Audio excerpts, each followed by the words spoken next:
నమస్తే. Welcome to SSJ news TV. ఇద్దరు సీఎంలు భేటీ అవుతుండ్రు అని చెప్పేసి ఇక్కడ ఈనాడు పేపర్లో వచ్చింది. మరి దాని గురించి చూద్దాం. ఆంధ్రప్రదేశ్ పునర్విభజన జరిగింది.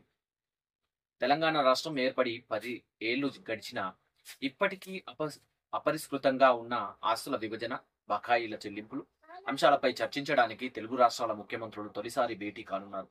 హైదరాబాద్లోని ప్రజాభవన్లో శనివారం సాయంత్రం 6 గంటలకు తెలంగాణ ముఖ్యమంత్రి రేవంత్ రెడ్డి, ఆంధ్రప్రదేశ్ సీఎం చంద్రబాబు నాయుడు సమావేశం కానున్నారు. ఇందుకు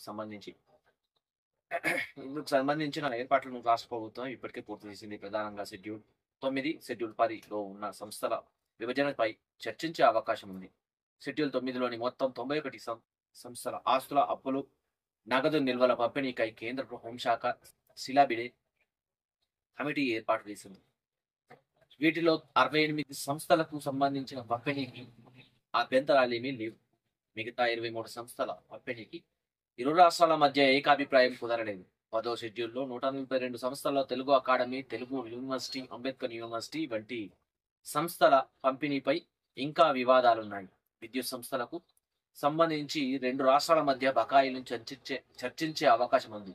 ఏపీ రాష్ట్ర ప్రభుత్వం దాదాపు రూపాయలు 24,000 కోట్లు తెలంగాణకు చెల్లించాల్సి ఉంది. కానీ 7,000 కోట్లు తెలంగాణ తమకు చెల్లించాల్సి ఉంది అని ఏపీ చెబుతోంది. తాను బాధ్యతలు చేపట్టాక విభజనకు సంబంధించిన పెండింగ్ అంశాలపై సీఎం రేవంత్ రెడ్డి ప్రత్యేక దృష్టి సారించారు. అపరిష్కృతంగా ఉన్న అంశాలపై నివేదిక ఇవ్వాలని అధికారులను ఆదేశించారు. మార్చిలో సీఎం చొరవతో ఢిల్లీలో ఏపీ భవన్కు సంబంధించిన విభజన వివాదం పరిష్కృతమైంది. ఇటీవల మైనింగ్ కార్పొరేషన్ సంబంధించిన నిధుల పంపిణీ చిక్కుముడి ఉంది. ఇప్పటి వరకు విభజన వివాదాలపై 2 రాష్ట్రాల అధికారుల మధ్య దాదాపు 30 సమావేశాలు జరిగాయి. తాజాగా ఆంధ్రప్రదేశ్లో చంద్రబాబు నేతృత్వంలో కొత్త ప్రభుత్వం ఏర్పడిన తర్వాత విభజన అంశాలపై చర్చిద్దామంటూ తెలంగాణ ముఖ్యమంత్రికి ఏపీ సీఎం లేఖ రాశారు. దీనిపై సానుకూలంగా స్పందించిన రేవంత్, జ్యోతిరావు పూలే ప్రజాభవన్లో నిర్వహించే చర్చల్లో పాల్గొనాల్సిందిగా చంద్రబాబును ఆహ్వానించారు. ఈ సమావేశంలో ఇరు రాష్ట్రాల ముఖ్యమంత్రులతో పాటు పలువురు మంత్రులు, ప్రభుత్వ ప్రధాన కార్యదర్శులు, ఆర్థిక శాఖ కార్యదర్శులతో పాటు పాల్గొనే అవకాశం ఉంది. జలవనరుల పంపిణీ, ఉద్యోగుల విభజన అంశాలు కూడా సమావేశంలో చర్చకు వచ్చే అవకాశాలున్నాయి. ఢిల్లీలోని AP Bhavan, Pataudi house, nursing హాస్టల్కు సంబంధించి 2 రాష్ట్రాల మధ్య విభజన చేస్తూ ఈ ఏడాది మార్చి 15న కేంద్ర హోంశాఖ నిర్ణయం తీసుకుంది. దీనికి ఇరు రాష్ట్రాలు అంగీకరించాయి. 10 ఏళ్లు ఉమ్మడి రాజధానిగా నిర్ణయించిన హైదరాబాద్ సెక్రటేరియట్, అసెంబ్లీతో సహా పలు భవనాలు 2 రాష్ట్రాలు వినియోగించుకునేలా విభజన జరిగింది. ఇందులో సెక్రటేరియట్, బీఆర్కేఆర్ భవన్, ఎర్రమంజిల్లోని నీటిపారుదల, రోడ్లు భవనాలు, గ్రామీణ నీటిపారుదల విభాగం, ఇంజనీరింగ్ ఇన్ చీఫ్ కార్యాలయం, అరణ్య భవన్, అసెంబ్లీ కౌన్సిల్ భవనాలు ఆంధ్రప్రదేశ్కు కేటాయించి ఖాళీగా ఉన్న మంత్రుల గృహాలను 2019లో ఆ ప్రభుత్వం తెలంగాణకు అప్పగించింది. ఏపీకి కేటాయించిన మిగిలిన భవనాల్లో 3 మినహా అన్ని అప్పగించడానికి సిద్ధంగా ఉన్నట్టు ఏపీ ప్రభుత్వ ప్రధాన కార్యదర్శి గతంలో తెలంగాణ సీఎస్ కు లేఖ రాశారు. లేక్ వ్యూ అతిథి గృహం, హెరిటేజ్ కార్యాలయం, సిఐడి హెడ్ క్వార్టర్స్ మినహా మిగిలినవి అన్ని అప్పగించాలని ఆయా విభాగాలకు శాఖాధిపతులకు ఈ ఏడాది జనవరిలో ఆదేశాలు జారీ చేశారు. మొత్తం ఆస్తుల విలువలో 2 రాష్ట్రాల మధ్య అంగీకారం కుదిరిన సంస్థల వాటా కేవలం 0.7% మాత్రమే. మిగిలిన సంస్థలే కీలకమని, అన్నింటినీ కలిపి జనాభా నిష్పత్తిలో పంపిణీ చేయాలని ఆంధ్రప్రదేశ్ కోరుతుంది. దీనికి తెలంగాణ అంగీకరించడం లేదు. ఎక్కడున్నా సంస్థలు వారివే అని, ఇలా కాకుంటే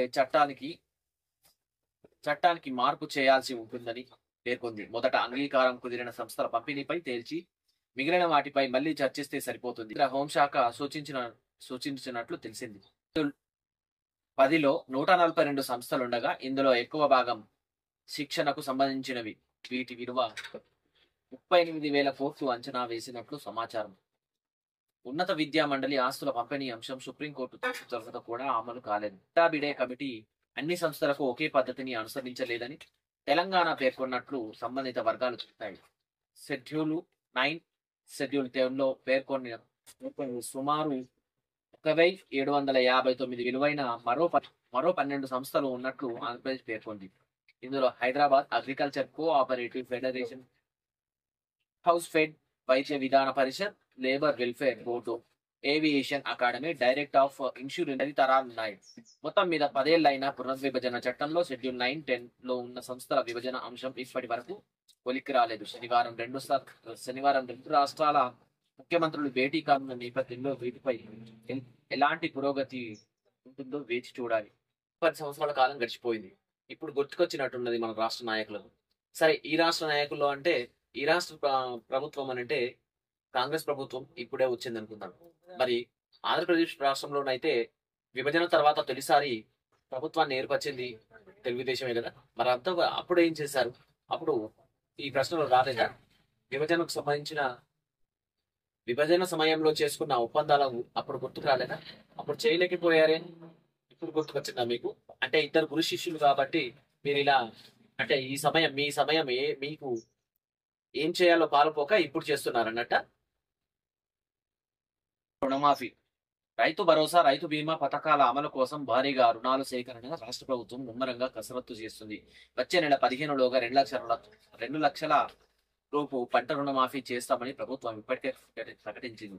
దీనికి 31,000 కోట్ల అవసరమని ప్రాథమికంగా అంచనా వేసింది. మరోవైపు ప్రస్తుత వానాకాలం ఖరీఫ్ పంటల సాగు సీజన్ ప్రారంభమైంది. ఇప్పటికే నెల గడిచి సెప్టెంబర్ కల్లా ముగిసే ఈ సీజన్ లో రైతు భరోసా పథకం కింద ఎకరానికి 7,500 చొప్పున రైతు బ్యాంకు ఖాతాలో జమ చేయాల్సి ఉంది. ఈ పథకానికి కనీసం 5,000 కోట్లైనా తక్షణం అవసరమని అంచనా. ఇంకోవైపు 18 నుంచి 59 ఏళ్ల వయసు గల రైతులకు జీవిత బీమా కల్పించే పథకానికి మరో 15,000 కోట్లు ప్రీమియంను ఎల్ఐసిగా వచ్చే నెల 15లోగా రాష్ట్ర ప్రభుత్వం చెల్లించాల్సి ఉంది. మరి అంట 7,500. పంట సమయంలో అందని విత్తనాలు పంటలంతా అయిపోయాక ఎందుకు లాభం అని చెప్పేసి రైతులు అనుకుంటున్న సందర్భం కనబడతా ఉన్నది. మరి ఇక మీరు పోయినసారి డిసెంబర్లో ఇవ్వాల్సినవి ఏప్రిల్, మేలో ఇచ్చారు. మరి ఇప్పుడు జూన్లో ఇవ్వాల్సినవి ఇక ఆగస్టు, సెప్టెంబర్లో కల్లా ఇస్తారా అని అంటున్నారు. వానాకాలం ప్రారంభమై 4 రోజులు దాటినా రిజర్వాయర్లోకి ప్రవాహాలు తగ్గట్టుగా ప్రారంభం కాకపోవడంతో ఖరీఫ్ ఆయకట్టు సాగే జాప్యమే సూచనలు కనిపిస్తున్నాయి. తెలంగాణలో వానాకాలం భారీ మధ్య తరహా ప్రాజెక్టుల కింద సుమారు 45 లక్షల ఎకరాల్లో సాగు కావాల్సి ఉంది. జూన్లో సాధారణ వర్షపాతం కంటే కొన్ని జిల్లాల్లోనే తక్కువగా నమోదైంది. అయితే ఎగువ మహారాష్ట్ర, కర్ణాటకలో కూడా భారీ వర్షాలు లేకపోవడంతో రిజర్వాయర్లోకి ప్రవాహాలు ప్రారంభం కాలేదు. ప్రారంభమైన చోట చాలా నామమాత్రంగా ఉన్నాయి. ప్రాణహిత నుండి మేడిగడ్డకు 16,000 క్యూసెక్కులు వస్తుండగా వచ్చిన నీటిని వచ్చినట్టుగా కిందికి వదులుతున్నారు. ప్రస్తుతం కృష్ణా, గోదావరి బేసిన్లలో ప్రాజెక్టులన్నీ నీటి ప్రవాహం కోసం ఎదురు చూస్తున్నాయి. కృష్ణా బేసిన్లో కీలకమైన శ్రీశైలంలోకి ఇప్పటి వరకు కేవలం 6.5 టీఎంసీలు రాగా నాగార్జున సాగర్లోకి దాదాపు ఏమీ రానట్లేదు. ఎగువ ఉన్న జూరాలలోకి 7 టీఎంసీలు రాగా తుంగభద్రలోకి కూడా కేవలం 8 టీఎంసీలు వచ్చాయి. రిజర్వాయర్లలో కూడా నీటి మట్టం పెరిగితే కానీ ఆయకట్టుకు ఎప్పటి నుంచి నీటి విడుదల చేయాలన్న దానిపై నీటిపారుదల శాఖ నిర్ణయం తీసుకోలేదు. ఇప్పటి వరకు ఆ పరిస్థితి కనిపించకపోవడంతో అన్ని ప్రాజెక్టులు చీఫ్ ఇంజనీర్లతో కూడిన ఉన్నత స్థాయి కమిటీ సమావేశాలు కూడా జరగలేదు. ఇక ఉన్న నీటిని వదులుకొని ఇప్పుడు లేని దాని కోసం బాధపడడం అవుతుంది. ఇందులోనేమో నీళ్లు ఉండవు నీళ్లు అంటే కాళేశ్వరం ప్రాజెక్టు వృధా అన్నారు. సరే, అది బాగా లేకుండే దాన్ని రిపేర్ చేసి వాడుకోవచ్చు కదా, దాని మీద అది కూలగొట్టాలి అనేసి అంటారు. మరి అట్లాంటిది ఆ కొన్ని నీళ్ళున్నా కూడా అంటే ఇప్పుడు లేకపోవడమే మంచిదైంది. ఆ కాళేశ్వరం ప్రాజెక్ట్ నీళ్లు వదలడమే మంచిదైంది. కానీ ఆ నీళ్లు ఉండడం ద్వారా ఇంత కష్టకాలం రాలేదు గత సార్లలో. ఇప్పుడు వచ్చింది అని అంటే కారణం నీళ్లు లేకనే కదా. ప్రాజెక్టులలో నీళ్లు లేవు అని అంటే ప్రాజెక్టులలో ఉన్న నీళ్లను వదిలేసినందుకే కదా. ప్రతిసారి బాధలు పడే కంటే ఉన్న వాటిని సర్దుకుంటే బాగుంటుంది.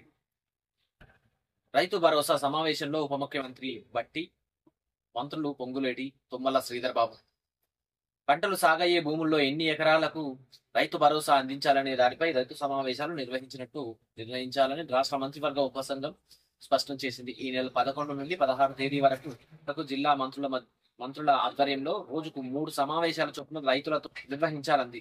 స్థిరాస్తి, బంజరు, ఇతర సేద్య యోగ్యం కాని భూములకు సాయం ఇవ్వరాదని పేర్కొంది. రైతుల అభిప్రాయాలతో నివేదిక ఇవ్వాలని అధికారులను ఆదేశించింది. ఉప ముఖ్యమంత్రి బట్టి విక్రమార్క అధ్యక్షతన శుక్రవారం రైతు భరోసా మంత్రివర్గ ఉపసంఘం సచివాలయంలో సమావేశమైంది. సభ్యులైన రాష్ట్ర మంత్రులు తుమ్మల నాగేశ్వరరావు, శ్రీధర్ బాబు, పొంగులేటి శ్రీనివాసరెడ్డి, ఆర్థిక శాఖ ప్రత్యేక ప్రధాన కార్యదర్శి రామకృష్ణారావు, ముఖ్య కార్యదర్శి సందీప్ సుల్తానియా, వ్యవసాయ కార్యదర్శి రఘునందన్ రావు, ఇతర అధికారులు పాల్గొన్నారు. ఈ సందర్భంగా అధికారులు ఇప్పటి వరకు అమల్లో ఉన్న రైతు బంధు పథకం తీరుపై దృశ్య రూపకత ప్రదర్శన ఇచ్చారు. రైతు సాయం 68% సాగు భూములకు దక్కగా 32% సాగేతర భూములకు వారు పొందుతున్నారని అధికారులు తెలిపారు. 12 విడతల్లో దాదాపు 25,670 కోట్ల నిధులు వారికి దక్కాయన్నారు. రాష్ట్రంలో 93% 5 ఎకరాల లోపు చిన్న సన్నకారు రైతులు ఉన్నట్లు తెలిపారు. భూముల సాగుదారుల్లో 17.5% కౌలు రైతులను వెల్లడించారు. ఇప్పటికే రైతు వేదికల ద్వారా రైతుల నుంచి వచ్చిన అభిప్రాయాలను వివరించారు. కొందరు 5 ఎకరాలు, మరికొందరు 10 ఎకరాలు, ఇంకొందరు అంతకంటే ఎక్కువ పరిమితి ఉండాలన్నారు అని తెలిపారు.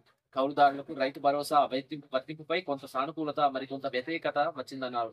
ఎంపీ, ఎమ్మెల్యే, ఎమ్మెల్సీలు, జెడ్పీటీసీలు, టీసీసీలు, చైర్మన్లు, ఇతర ప్రతినిధులు ప్రభుత్వ ఉద్యోగులు రైతు భరోసాను మినహాయించాలని కోరారని వెల్లడించారు. ఆదాయ పరిమితిపై భిన్నాభిప్రాయాలు వ్యక్తమవుతున్నాయని అధికారులు ఉపసంఘానికి తెలిపారు.